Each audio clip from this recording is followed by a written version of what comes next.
warahmatullahi wabarakatuh. Innal hamdalillah nahmaduhu wa nasta'inuhu wa nastaghfiruh wa na'udzu billahi min shururi anfusina wa min sayyiati a'malina. Man yahdihillahu fala mudilla lahu wa man yudlil fala hadiyalah. Ashhadu an la ilaha illallah wahdahu la syarika lah wa ashhadu anna Muhammadan abduhu wa rasuluh.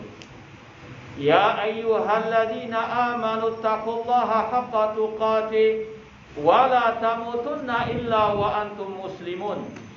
Ya ayyuhan nasu taqu rabbakumul ladzi khalaqakum min nafsin wahidah wa khalaqa minha zawjaha wa batha minhuma rijalan katsiran wa nisaa wattaqullaha alladzi tasaaluna bihi wal arham innallaha kana 'alaikum raqiba.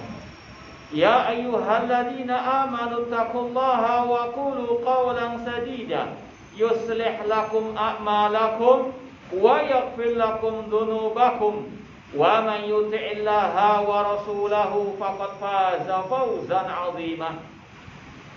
Amma ba'd, fa inna asdaqal hadithi kitabullah wa khairal hadi hadi Muhammadin sallallahu alaihi wasallam wa syarrul umuri muhdatsatuha wa kullu muhdatsatin bid'ah wa kullu bid'atin dhalalah wa kullu dhalalatin finnar. Ma'asal muslimin, ikhwani fillah wa akhwati, bapak-bapak, ibu-ibu, saudara-saudariku rahimani wa rahmakumullah. Alhamdulillah, segala puji bagi Allah Subhanahu wa taala yang mempertemukan kita kembali dalam majelis yang mulia ini di dalam salah satu rumah Allah Subhanahu wa taala. Semoga Allah Subhanahu wa taala menjadikan langkah kita ke tempat ini ikhlas karenanya, dan semoga Allah menambahkan kepada kita ilmu yang bermanfaat dan al-amal as-saleh. Sebagaimana telah diumumkan, kajian kita pada malam hari ini tentang membongkar akar kesesatan kelompok teroris. Ma'asal muslimin, ikhwani fillah wa akhwati rahimani wa rahimakumullah. Pembahasan ini tidak cukup sebetulnya 1 jam 2 jam, butuh berjilid-jilid, berseri-seri sebetulnya. Namun apa yang akan kita sampaikan hanya meringkas saja. Apalagi alhamdulillah sudah kita pernah tulis di medsos kita beberapa poin tentang apa yang akan kita sampaikan ini. Ini sekedar ringkasan saja untuk wadzakir fa inna dzikra tanfa'ul mu'minin. Berilah peringatan karena peringatan bermanfaat bagi orang-orang yang beriman. Ini semuanya sekedar ad-dinun nasihat. Agama adalah nasihat, di antaranya li'amatil muslimin, untuk kaum muslimin secara umum. Ma'asal muslimin, ikhwani fillah wa akhwati rahimani wa rahimakumullah. Pembahasan tentang teroris atau terorisme sebetulnya ini bukan sesuatu yang baru dalam sejarah kaum muslimin. Ini kita tekankan terorisme di dalam tubuh kaum muslimin. Ini bukan menyempitkan teroris hanya di tubuh kaum muslimin. Orang-orang kafir atau non-muslim, mereka juga punya kelompok-kelompok teroris. Di antaranya orang-orang Yahudi yang membantai kaum muslimin di Palestina, mereka adalah teroris. Ya, sekali lagi, cuma kita pembahasannya berkaitan dengan terorisme atau teroris di tubuh kaum muslimin. Ini sesuatu yang sudah ada sejak zaman dahulu kala. Di awal-awal generasi para salafus saleh, mereka sudah muncul. Dan Rasul juga telah memperingatkan dari bahaya pemikiran ataupun kelakuan mereka. Kelompok teroris hari ini adalah Khawarij zaman dahulu. Mereka tidak lain hanya sekedar mengulang kembali akidah, sejarah kelam, sejarah kejahatan kelompok Khawarij di zaman dahulu kala. Makanya ada muktamar atau daurah atau kajian yang disampaikan oleh ulama masyayikh Markas Al-Albani di Yordania. Antum bisa lihat nanti di YouTube, judulnya Khawarijul amsi takfiriyu al-yawm. Ada judul di YouTube itu kalau antum mau tahu, Khawarij amsi. Khawarij zaman dahulu takfiriyu al-yawm. Takfiriyun atau kelompok teroris yang suka mengkafirkan itu ada hari ini. Daesh Muzajjah, contohnya Daesh ataupun kelompok teroris ISIS. Jadi sekali lagi, teroris yang ada itu kaum muslimin sekarang ini tidak lain tidak bukan hanya mengadopsi akidah, pemikiran dan kejahatan kelompok Khawarij yang sudah ada di zaman generasi awal umat Islam. Dan itu yang sudah diperingatkan oleh Rasulullah SAW. Ya, kita mau baca beberapa hadis tentang Khawarij. Jadi kalau antum dengar Khawarij, ya teroris sekarang ini. Berapa Khawarij? Dalam hadis Sahih Bukhari, Rasul SAW mengatakan, saya khruju kaum ahdasul asnan atau fi akhir zaman, hudatsaul asnan, sufahaul akhlaq. Akan muncul di akhir zaman sekelompok orang yang masih muda belia, namun bodoh akalnya, jahil terhadap urusan agama. Yaqra'una min khairi qalil bariyah. Mereka rajin membaca Al-Quran. La yujawizu imanum hanajirah. Namun bacaan mereka tidak sampai kepada kerongkongan mereka. Artinya sekadar membaca Al-Quran namun tidak paham isi Al-Quran, bahkan gagal paham tentang tafsir Al-Quran. Yamrukuna minad-din kama yamruku sahmu minar ramiyah. Mereka keluar dari agama ini sebagaimana keluarnya anak panah dari sasarannya. Yaitu mereka menyimpang, mereka ekstrim dalam beragama ini. Fa idza laqitumuhum faqtuluhum. Kata Rasul, ini ditujukan kepada pemimpin, pemerintah kaum muslimin. Kalau kalian berjumpa dengan mereka, bunuhlah mereka. Fa inna fi qatlihim ajran liman qatalahum yaumil qiyamah. Karena dalam pembunuhan mereka ada pahala di sisi Allah Subhanahu wa ta'ala. Hadis riwayat Al-Bukhari. Rasul telah memperingatkan umat Islam akan bahaya kelompok yang satu ini. Dan kata Rasul, kelompok ini terus eksis sampai akhir zaman. Dalam hadis riwayat Imam Ahmad dan disahihkan oleh Syekh Al-Albani rahimahullah, kata Rasul, la yazaluna yakhrujun hatta yakhruju akhiruhum ma'ad dajjal. Kelompok Khawarij senantiasa akan keluar, akan eksis, dan yang terakhir akan bersatu, berkumpul dengan kelompok Ad-Dajjal atau dengan Ad-Dajjal. Naudzubillahi min dzalik. Dan Rasul mengatakan di antara ciri mereka ahli ibadah, rajin baca Al-Quran, dan juga kata Rasul, yahkiru ahadukum salatahu ma'a salatihi wa siyamahu ma'a siyamihi. Salah seorang di antara kalian, wahai para sahabat, ini para sahabat, kata Rasul, akan merasa sedikit sholatnya, puasanya dibandingkan puasa dan sholatnya kelompok Khawarij, ahli ibadah. Cuma ibadahnya asal-asalan, jihadnya asal-asalan, tidak mengikuti ajaran Rasulullah SAW. Dan kata Rasulullah SAW, hum syarrul khalqi wal khaliqah. Mereka adalah sejelek-jelek makhluk di atas muka bumi. Tuba liman qatalahum aw qatalu. Sungguh beruntung yang bisa membunuh mereka, yaitu tadi dari pemimpin kaum muslimin, dan beruntung yang dibunuh oleh mereka. Maka jangan takut dengan ancaman mereka. Rasul memberikan kabar gembira, yang dibunuh mereka, kata Rasul, dari kaum muslimin tentunya. Tuba liman qatalu. Sungguh beruntung yang dibunuh oleh kelompok Al-Khawarij. Dan ini kelompok yang kata Abdullah bin Mubarak rahimahullah, seorang ulama tabi'in, nenek moyangnya 73 kelompok yang sesat atau 72 kelompok yang sesat.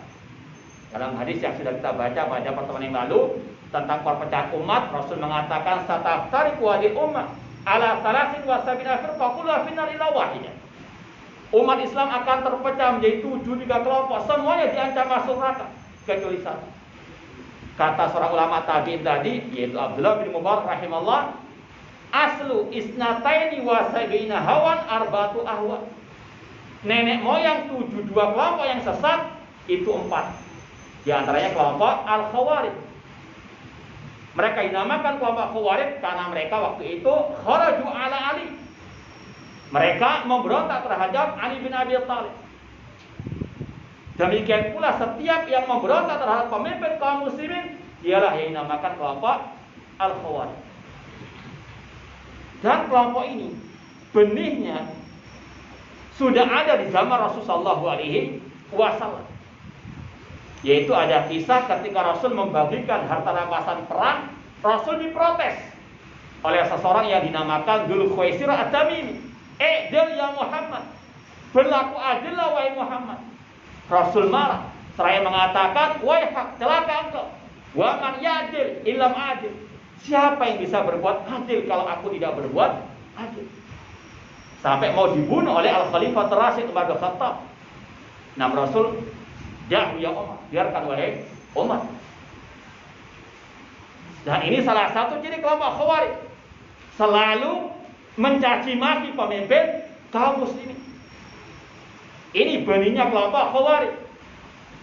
Maka hati-hati dengan orang-orang atau bahkan yang bergelar ustaz ataupun bahkan dai sunnah, namun kelakuannya suka mencaci pemimpin kaum muslimin di tengah-tengah umat, di medsos dan sebagainya, atau yang mencela-mencela dalam masalah ini. Ini adalah kelakuannya kelompok Al-Khawarij. Makanya kata para ulama, mencaci maki pemimpin kaum muslimin adalah bid'ah sabaiyah. Bid'ahnya Abdullah bin Sabah al-Yahudi. Dan Abdullah bin Sabah al-Yahudi, dia memproduksi dua kelompok, kelompok Syiah Rafidhah dan kelompok As-Sabaiyah yang termasuk sekte kelompok Khawarij. Kelakuannya sama tadi, memprovokasi massa, membenci pemimpin kaum muslim. Dan ini salah satu ciri khas mereka. Ya, sekali lagi maka hati-hati. Meskipun casingnya sunnah, casingnya salafi, tapi kalau sudah mulai mencaci maki, mengkritik pemimpin di hadapan umum, hati-hati. Ini sekali lagi benih-benihnya kelompok Al-Khawarij.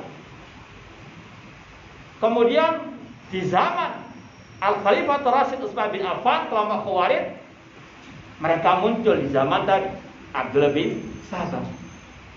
Kelakuannya apa? Abdullah bin Sabah memprovokasi massa dengan simbol amar ma'ruf nahi munkar.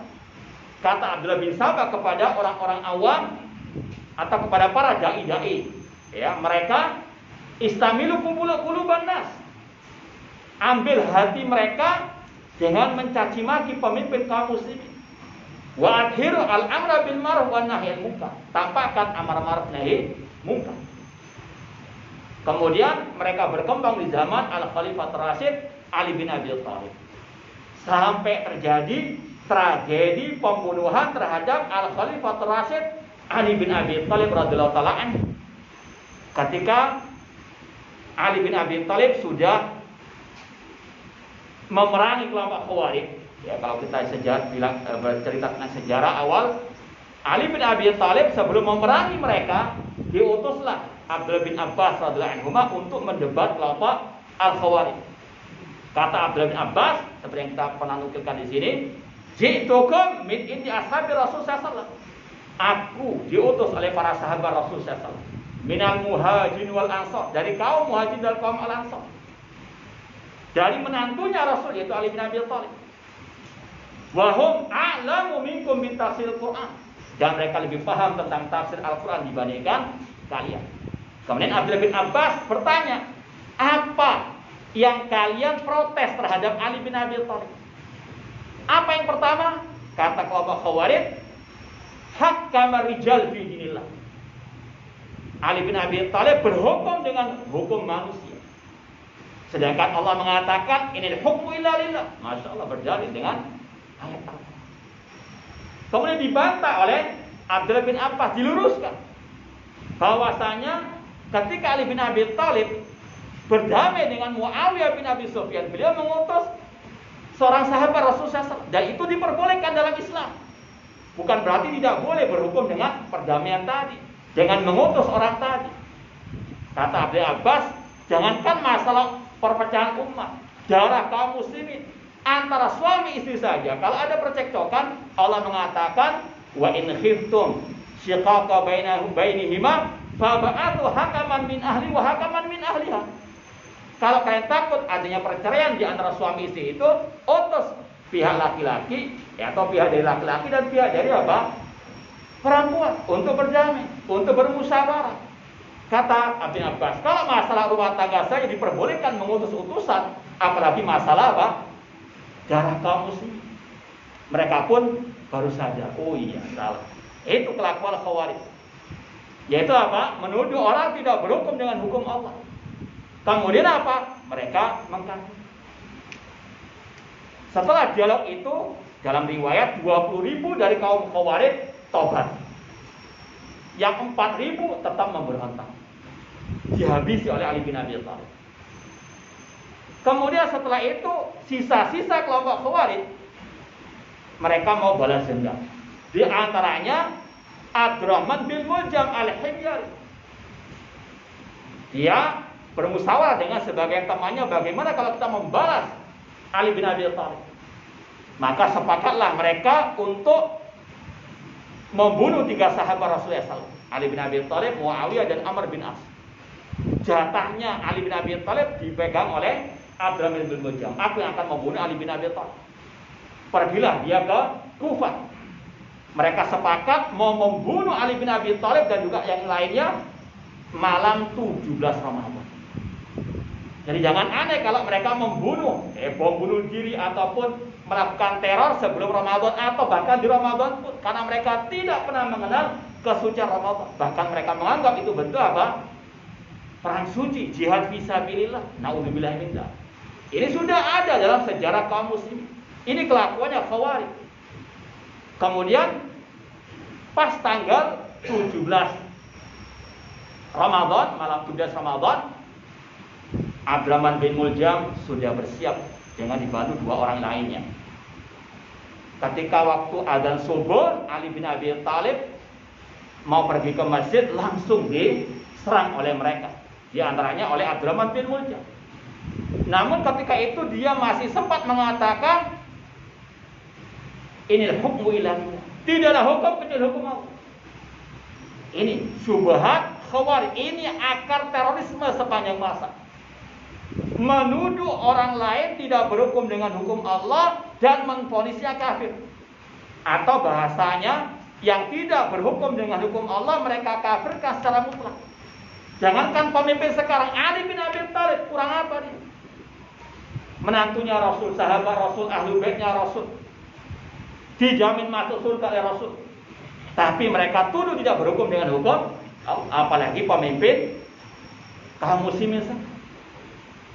Abdurrahman bin Muljam mengatakan, inil hukmu illa lillah, tidaklah hukum kecuali hukum Allah. Kemudian dia membacakan ayat dalam surah Al-Baqarah, wa minan nasi man yashina sabatiha amardatillah. Di antara manusia ada orang-orang yang menjual dirinya untuk Allah, berjihad untuk Allah. Naudzubillah min dzalik. Bagaimana dikatakan jihad yang benar, membunuh menantunya Rasul, sahabat Rasul, ahlu baitnya Rasul sallallahu alaihi wasallam. Dan inilah akar terorisme sepanjang masa yang telah dilakukan oleh kelompok Khawarij di zaman Ali bin Abi Thalib. Tidak jauh beda dengan yang ada sekarang. Minat takfir, kata para ulama, ila tafjir awit taktil awit tadmir. Akarnya mengkafirkan pemimpin kaum muslimin dan kaum muslimin serampangan. Kemudian setelah itu lanjut kepada bom bunuh diri, at-tafjir peledakan, wataktil pembunuhan, dan juga at-tadmir perusakan. Akarnya ini sepanjang masa demikian. Ini kita gambarkan kepada antum. Sekali lagi, ini sudah ada dalam sejarah dahulu. Dan Rasul sangat mengecam kelompok Khawarij, para salafus saleh demikian. Ya, bahkan sudah kita bacakan juga dalam sebagian kajian kita ucapan Imam Al-Ajurri. Mereka ini adalah al-anjas wal arjas, orang-orang yang najis, yang keji, dalam artian rusak sudah akidahnya, kelakuannya, kejamnya luar biasa. Jadi sekali lagi, ini yang harus kita pahami akar terorisme. Yang pertama dari at-takfir. At-takfir mengkafirkan secara individu kaum muslimin. Dan ini juga membantah syubhat sebagian orang yang menuduh dakwah salafiyah itu membuka pintu terorisme ataupun terorisme dan seterusnya. Mereka gagal paham, tidak paham tentang masalah pembedaan antara at-takfir al-mutlak dengan at-takfir al-mu'ayyad. Mengkafirkan secara mutlak dengan mengkafirkan secara individu.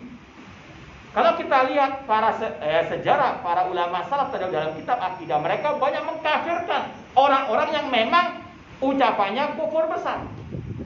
Tapi itu pengkafiran secara mutlak. Misalnya Imam Syafi'i mengatakan, "Man qala Al-Qur'an makhluk faqad kafar." Barang siapa mengatakan Al-Qur'an makhluk maka dia kafir. Dan ini ijma ulama salaf. Apakah ulama salaf dikatakan ulama Wahabi pintu masuk terorisme? Naudzubillah min dzalik. Namun mereka tidak mengkafirkan fulan-fulannya. Seperti contoh Imam Ahmad. Imam Ahmad bersikeras mengatakan Al-Quran kalamullah, bukan makhluk. Yang mengatakan makhluk maka dia kafir. Namun Imam Ahmad tidak mengkafirkan khalifah pada waktu itu. Ini manhaj salaf dalam masalah at-takfir. Ada kaidah-kaidahnya. Sekali lagi, bedanya kita dengan kelompok Khawarij. Kelompok Khawarij mereka yang pertama mengkafirkan perbuatan ataupun ucapan atau keyakinan yang tidak layak dikafirkan. Sedangkan Ahlus Sunnah meyakini al-kufru haqqullahi tsumma rasulihi bin nasi yathbutula biqauli fulan. Kata Imam Ibnu Qayyim dalam Qasidah Nuniyahnya, kafir mengkafirkan perbuatan, keyakinan itu hak Allah dan Rasul, harus pakai dalil nas. Tidak bisa apa dengan ucapan fulan dan al-Allah. Contoh di sini masalah tadi berhukum dengan selain hukum Allah. Ulama salaf sepakat tidak secara mutlak yang tidak berhukum dengan hukum Allah itu kafir atau kufur besar. Makanya Abdullah bin Abbas ketika mentafsirkan Al-Maidah 44, "Wa man lam yahkum bima anzalallahu fa ulaika humul kafirun." Barang siapa yang tidak berhukum dengan hukum Allah maka kafir. Kata Abdullah bin Abbas, kufrun nakufin, kufur kecil. Kufrun la yaqulu alimil, kekafiran yang tidak mengeluarkan dari agama. Jelas riwayatnya sahih, diriwayatkan Imam At-Tabari dan seterusnya dalam tafsirnya. Ini kalau kelompok Khawarij mengatakan kufur secara mutlak, atau dengan istilah mereka sekarang yang mengganti hukum Allah dengan hukum manusia, kafir mutlak. Ini sudah keliru. Ini bedanya Salafi dengan Khariji atau takfiri. Ahlus Sunnah wal Jamaah meyakini ada perincian, enggak secara mutlak orang yang berhukum dengan hukum Allah dikatakan apa? Kafir. Sebagaimana riwayat Abdullah bin Abbas tadi. Dan ini terus sampai generasi sekarang. 3 Imam Ahli Sunnah abad ini, Syekh Abdul Aziz bin Baz, Syekh Al-Albani, Syekh Muhammad bin Utsaimin memperinci masalah ini. Tidak mutlak kafir sebagaimana kelompok teroris.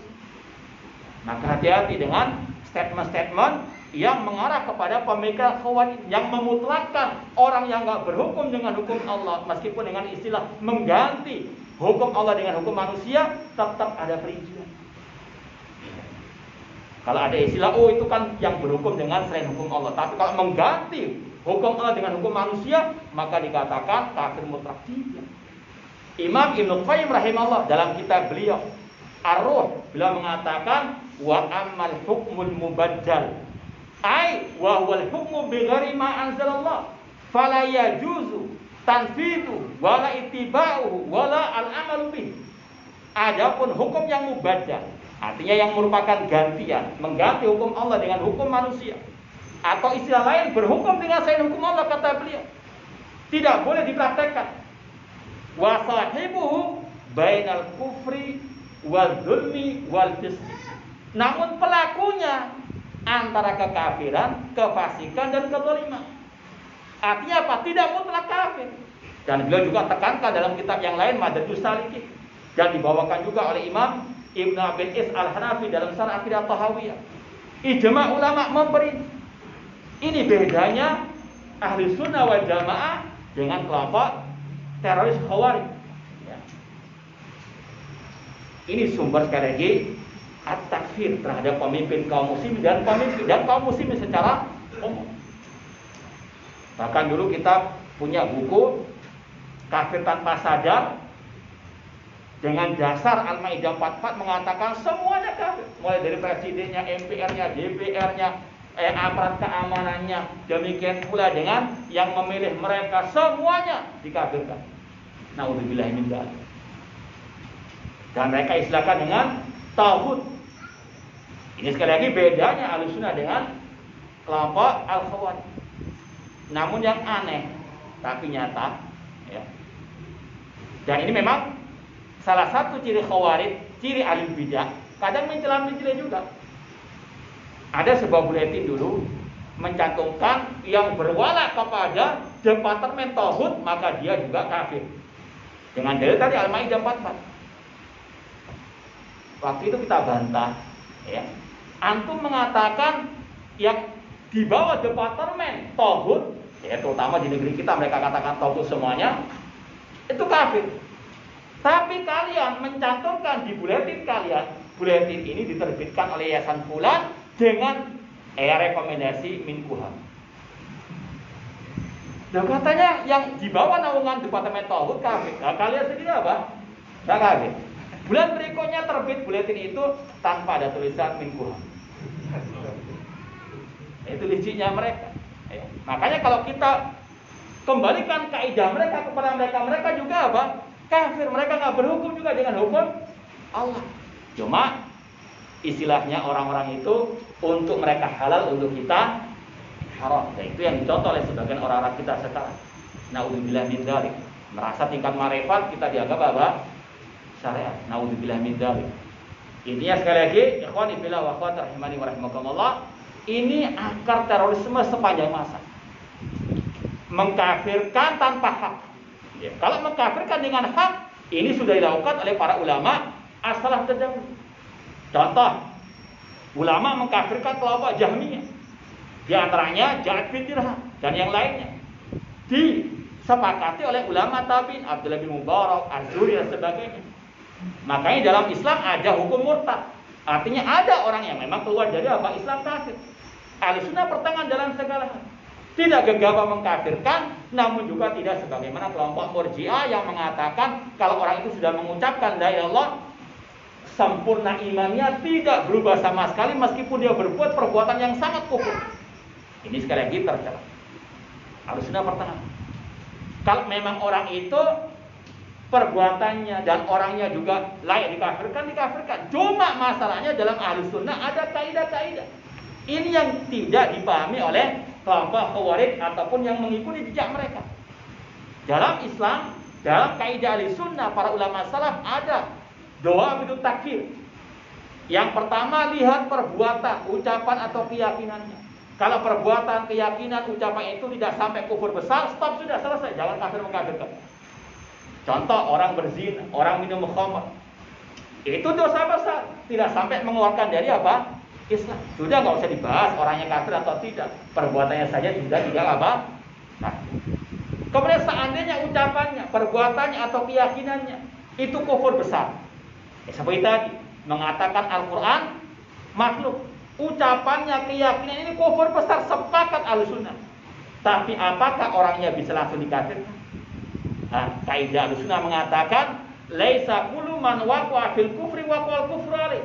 Tidak semua orang yang berbuat, berucap atau berkeyakinan yang kufur besar, pelakunya langsung bisa apa? Dikatakan kafir. Contohnya tadi Al-Khalifah Al-Ma'mun di zaman Imam Ahmad, bukan hanya berkeyakinan mengucapkan Al-Quran makhluk, bahkan menyiksa para ulama sampai mereka ada yang mati di penjara. Tapi Imam Ahmad tidak mengkafirkan Al-Ma'mun. Demikian pula khalifah setelah. Ini kaidah Ahlussunnah yang harus dipahami.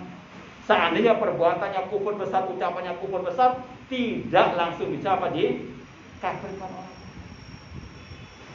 Kemudian kapan orang itu bisa dikafirkan? Kalau terpenuhi syarat-syaratnya. Apa syarat-syarat pengkafiran dalam kaidah Ahlussunnah?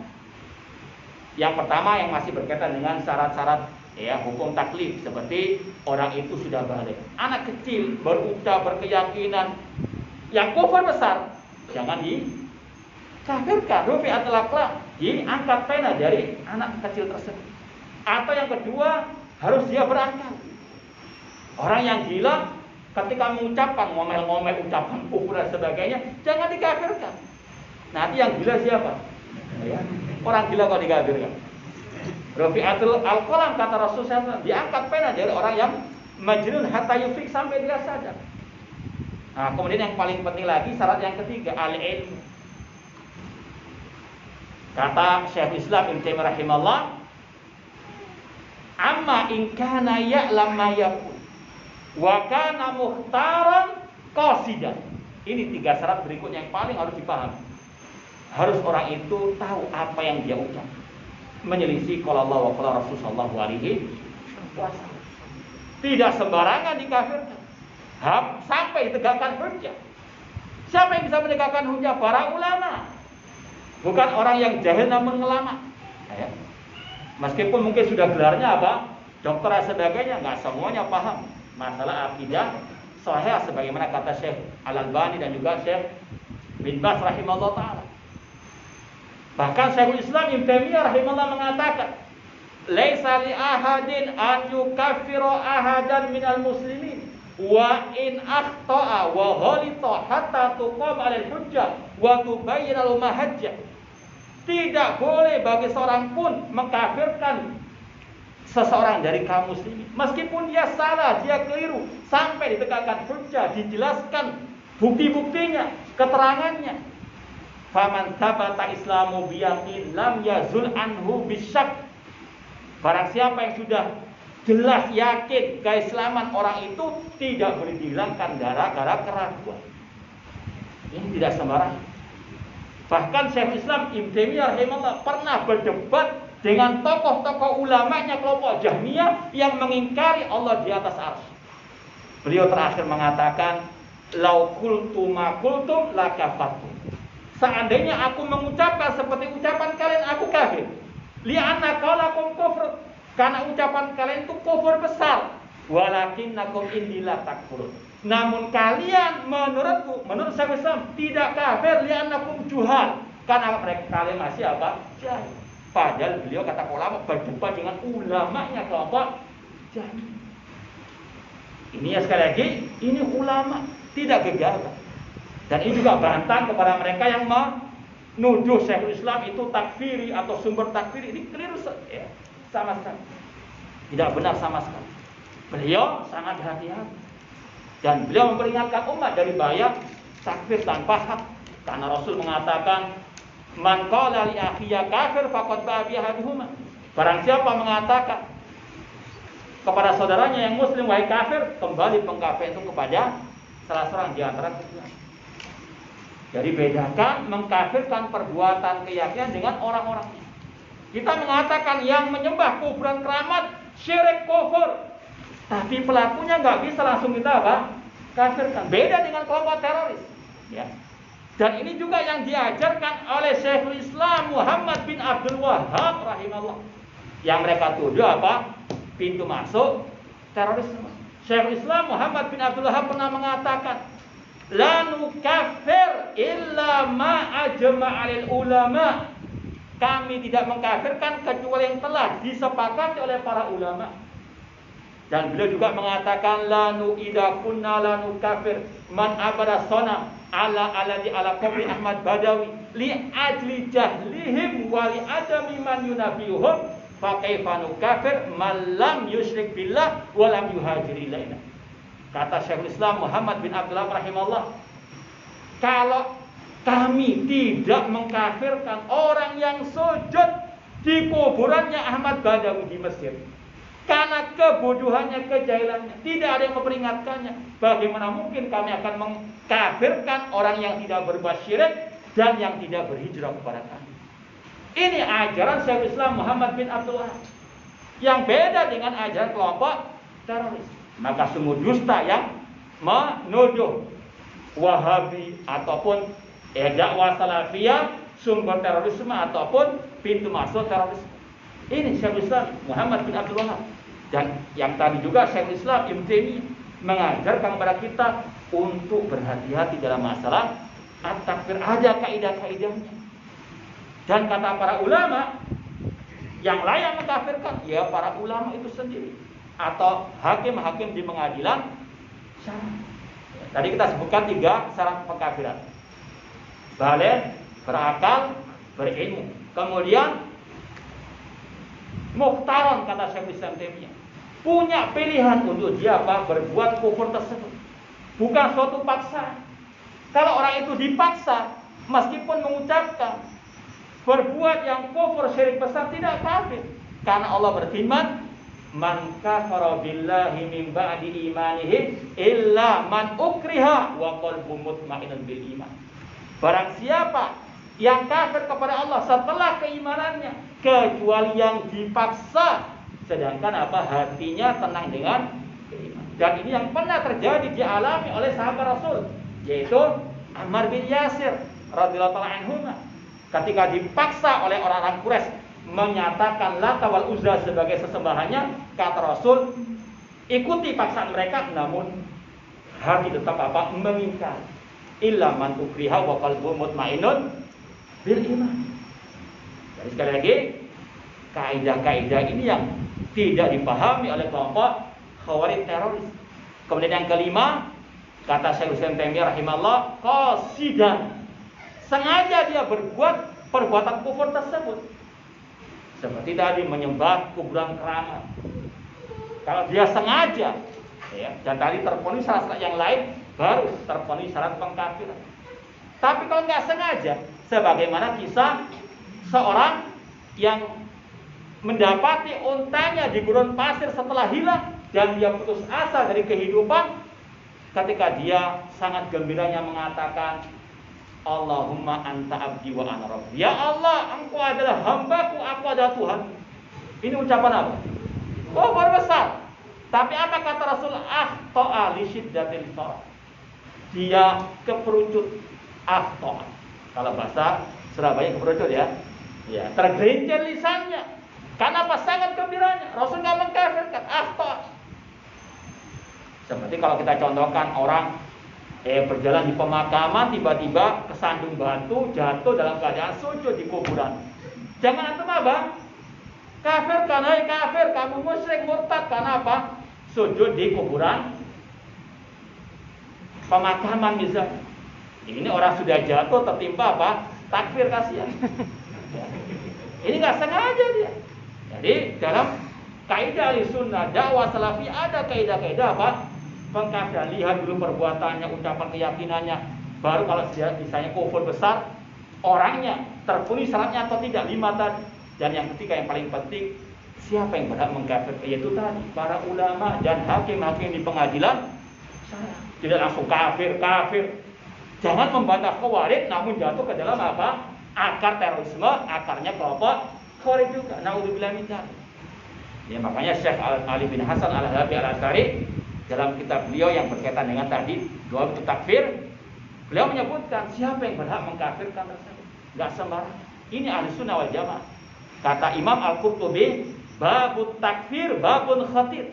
Bab kafir mengkafirkan person-person.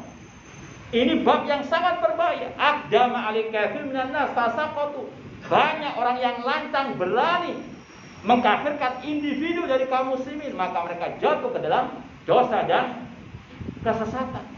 Wa tawaqqafal furqud. Sedangkan para ulama mereka berhati-hati. Sekali lagi hati-hati dalam masalah bab kafir mengkafirkan person ya. Beda dengan kafir mengkafirkan keumuman perbuatan keyakinan. Seperti tadi, barang siapa mengatakan Al-Qur'an makhluk, kafir. Kita katakan demikian. Tapi personnya stop dulu, berhenti dulu. Paham ya? Paham enggak? Aku tak paham, nanti keluar-keluar. Nah, jadi ini bab yang sekali lagi harus dipahami karena ini akar terorisme sebagaimana kelompok Khawarij di zaman Al-Khalifah Rasyid Ali bin Abi Thalib.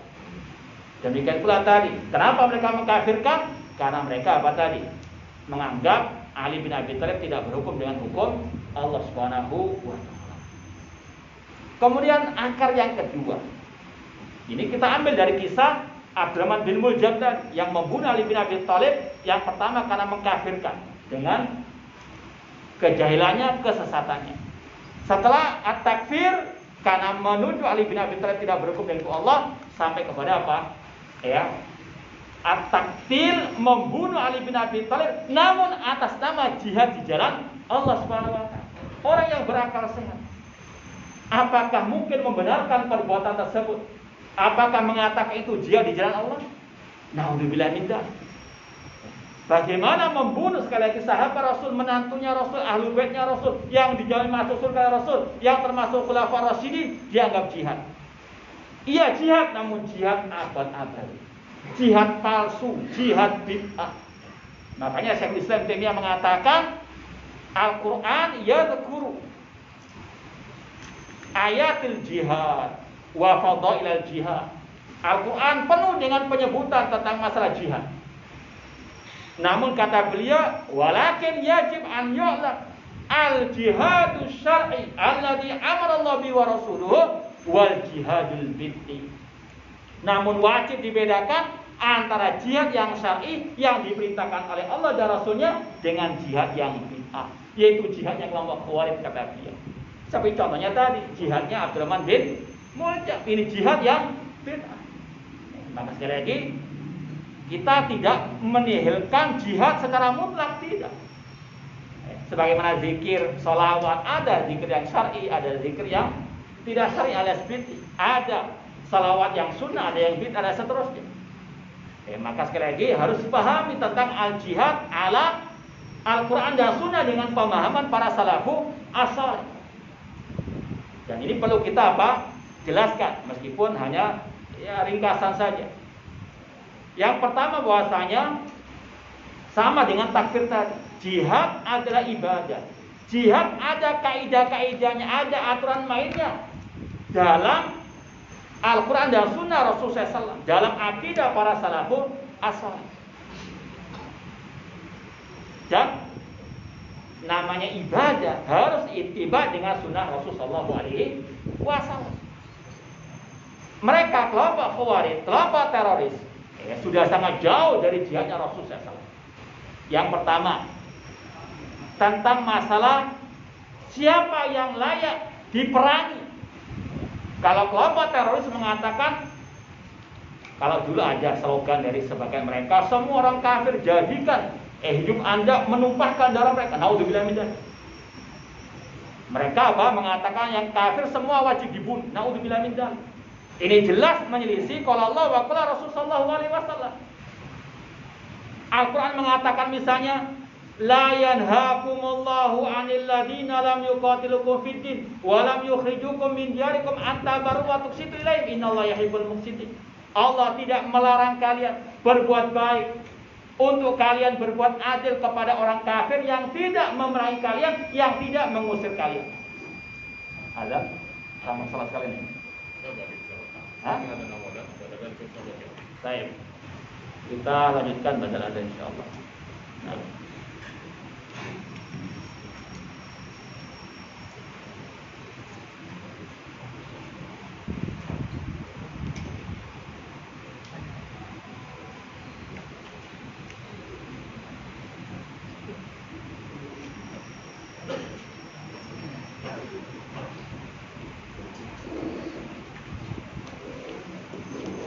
Allahu Akbar, Allahu Akbar.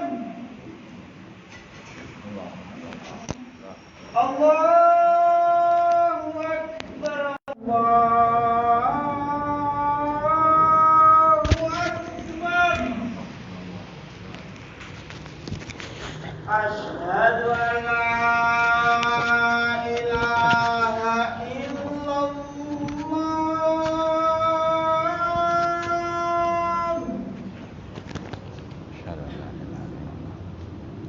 Asyhadu an la ilaha illallah.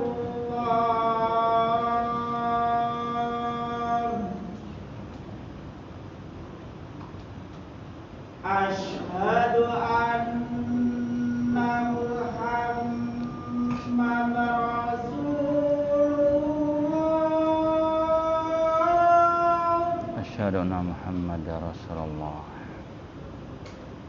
Asyhadu anna Muhammadar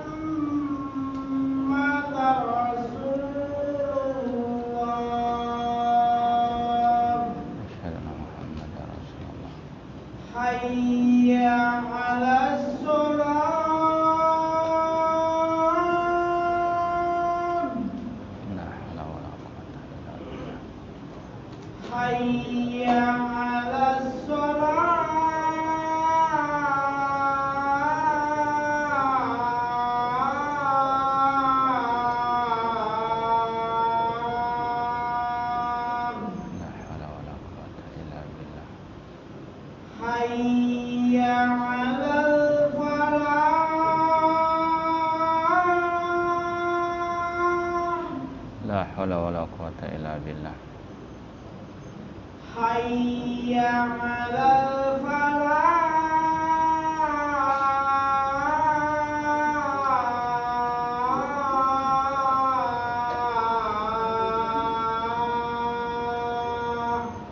La haula wala quwata illa billah. Allahu Akbar, Allahu Akbar. Allahu akbar, Allahu akbar. La ilaha illallah. La ilaha illallah ma rabbah hidawaita ma wasalatu Muhammad sallallahu alaihi wasallam. Baik, kita lanjutkan pembahasan kita tadi. Sebelum kita lanjutkan masalah jihad yang kita singgung tadi, ana perlu sampaikan di sini ucapan tokoh terorisme di abad ini yang merupakan pemimpin Al-Qaeda atau jaringan teroris Al-Qaeda yang merupakan bapaknya teroris ISIS, yaitu Ayman ad-Zawahiri. Ya, Ayman ad-Zawahiri, pemimpin teroris Al-Qaeda, pengganti Usama bin Laden. Dia mengatakan min a'dhami suwaril jihad al-aini fi hadaz zaman jihadul hukam al-murtaddin al-hakimina bi ghairi syariatil Islam.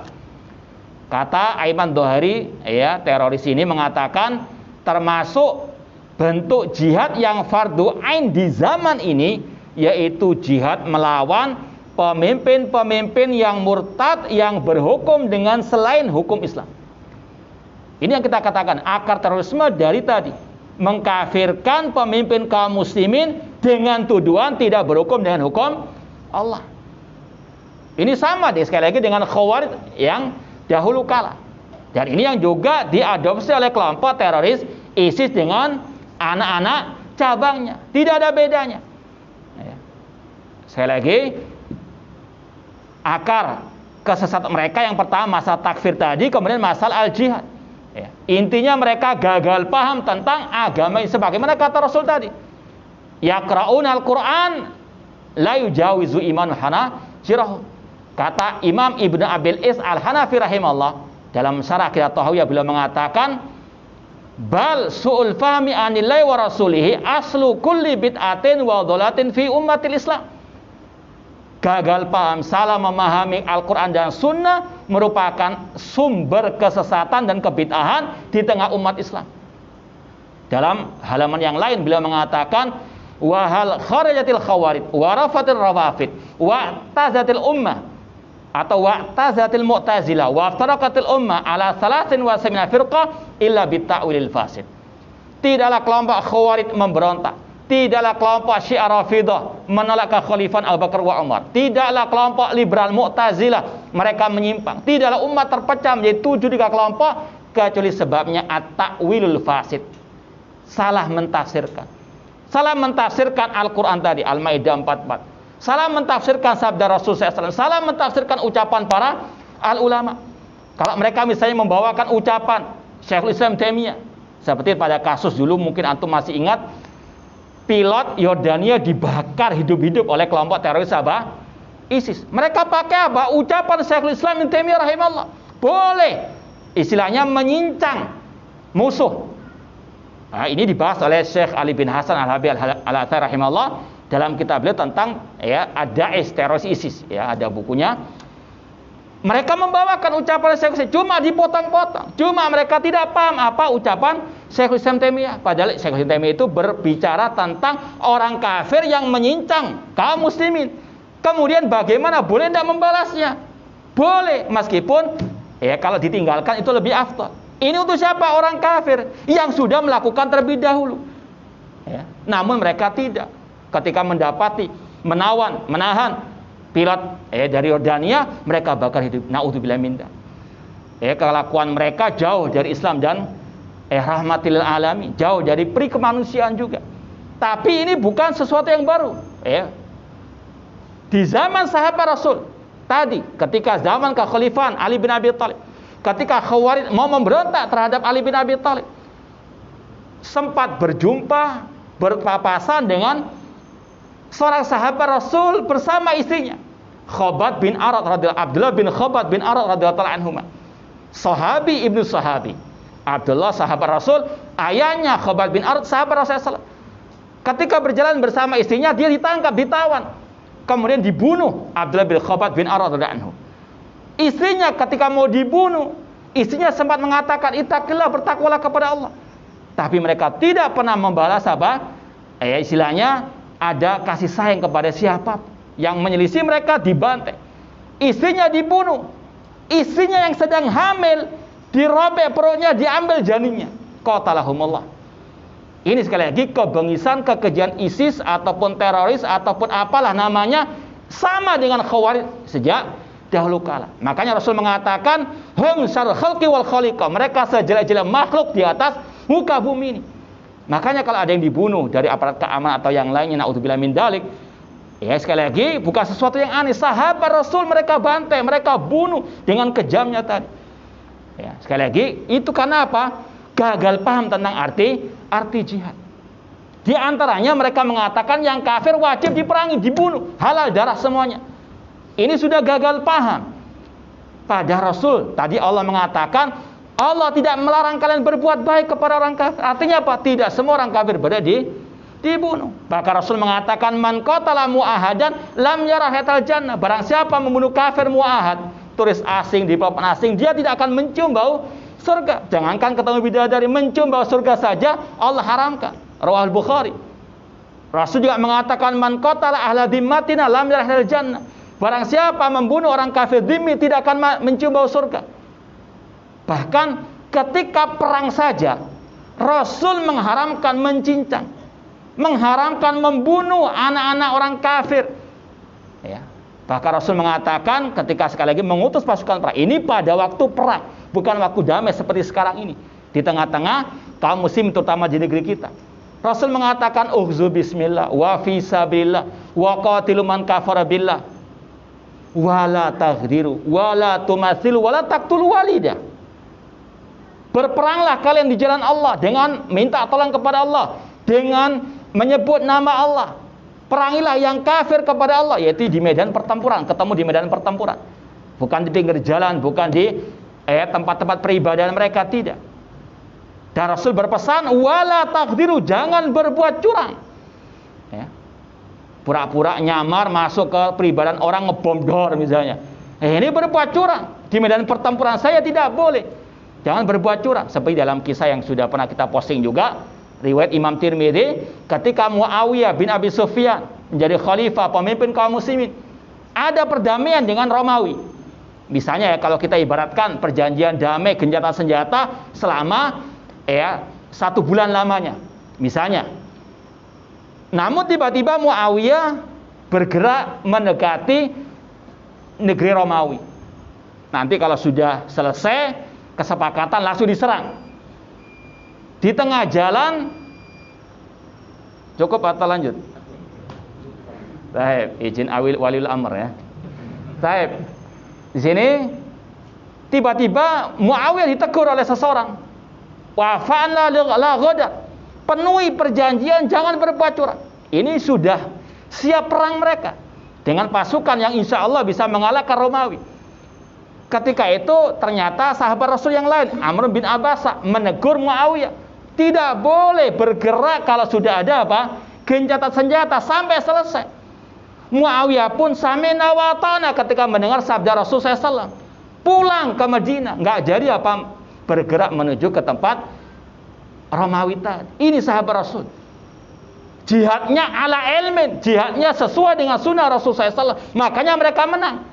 Namun kalau jihadnya ala teroris, ala ISIS, naudzubillah min dzalik, sampai sekarang lebih banyak merusak daripada memperbaiki. Makanya Umar bin Abdul Aziz Al-Khalifah, beliau mengatakan man abadallah bighairi ilmin kana ma yufsidu aktsar mimma yuslih. Orang yang beribadah kepada Allah tanpa ilmu lebih banyak merusak daripada memperbaiki. Orang yang berjihad, berdakwah tanpa ilmu lebih banyak merusak daripada memperbaiki. Naudzubillah min dzalik. Makanya dalam manhaj Ahlussunnah wal Jamaah, al ilmu qabla al-qouli wal amal. Ilmu sebelum berbuat, sebelum apa? Beramal. Apalagi jihad, masalah pertumpahan darah, naudzubillah min dzalik. Kalau tanpa ilmu, sebagaimana kelompok teroris sekarang ini, lebih banyak merusak daripada memperbaiki. Siapa targetnya saja mereka sudah apa? Nggak paham. Ya. Bahkan Abu Bakar As-Siddiq radhiyallahu anhu ketika mengurus pasukan perang sama wasiatnya dengan Rasulullah SAW. Kalau ada istilahnya tokoh-tokoh agama mereka bersembunyi di tempat peribadahan mereka, jangan dibunuh. Ya. Yang berhak dibunuh itu yang ikut di medan pertempuran. Makanya Syekhul Islam Ibnu Taimiyah mengatakan al-kuffaru innama yuqatalun bisyartil hirabi. Orang kafir diperangi kalau mereka ikut perang bil hirab. Dan ini juga disampaikan oleh murid beliau Ibnu Qayyim rahimahullah dalam kitab Ahkamudz Dzimmah. Yang berhak diperangi cuma satu jenis orang kafir, kafir harbi, yaitu orang kafir yang bertemu di medan pertempuran dengan kaum muslimin. Adapun yang mereka beribadah tempat ibadah mereka atau di jalan sebagainya haram dibunuh. Ini bukan jihad ala Rasulullah SAW. Ya. Demikian pula apalagi membantai aparat keamanan dari kaum muslimin, apalagi kaum muslimin. Naudzubillah min dzalik. Allah mengatakan, "Wa may yaqtul mu'minan muta'ammidan fajazaohu jahannam khalidan fiha wa ghadiballahu alaihi wa la'anahu wa adalahu adzaban 'azima." Barang siapa membunuh orang mukmin dengan sengaja, maka baginya neraka jahanam, dia kekal selama-lamanya. Allah murka kepadanya, Allah melaknatnya, Allah menyediakan azab yang pedih baginya. Naudzubillah min dzalik. Apalagi sampai bom bunuh diri. Rasul mengatakan, "Man qatala nafsahu bihadidatin fahadidatu fi yadihi yuja'u fihi bi batnihi khalidan yaumal qiyamah atau fi jahannam khalidan fiha." Barang siapa yang membunuh dirinya dengan besi, maka besinya akan dipegang dengan tangannya dan dia tusuk-tusukkan ke perutnya sampai hari kiamat atau di neraka jahanam kekal selama-lamanya. Hadis riwayat Muslim. Ya. Ini sekali lagi jihadnya mereka, jihad yang bid'ah, jihad yang abal-abal, yang sekali lagi tidak sesuai dengan qala Allah wa qala Rasul wa qala as-sahabah.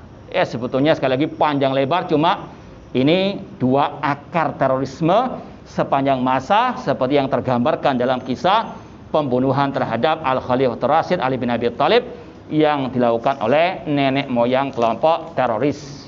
Na'udzubillahi min dzalik.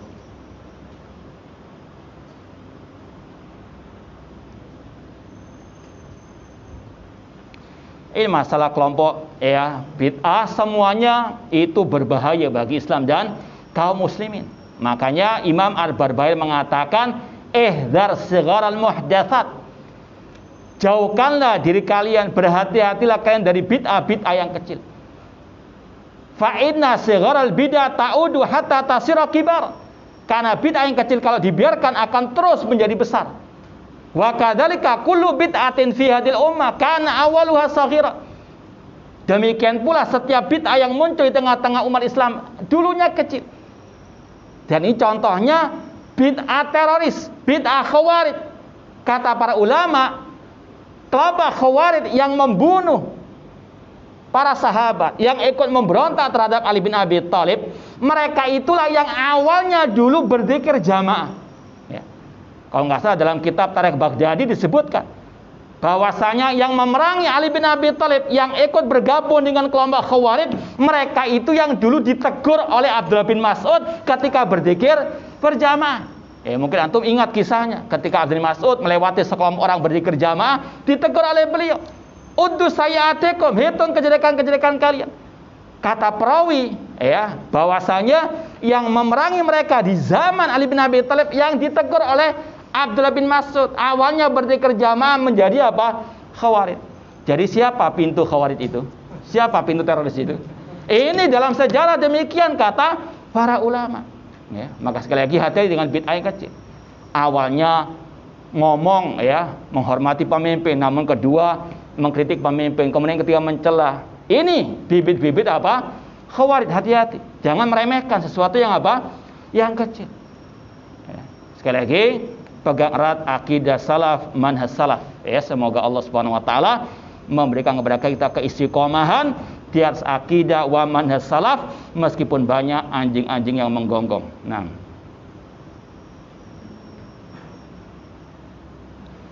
apabila ada teman terpapar pemahaman khawarij dan sekarang sudah ditangkap, ya semoga bertobat dan sadar dan semoga menjadi efek jerah bagi yang lainnya. Cukup? Ya, terakhir insyaallah. Ini surat apa ini? Mungkin tanya hal ISIS ya.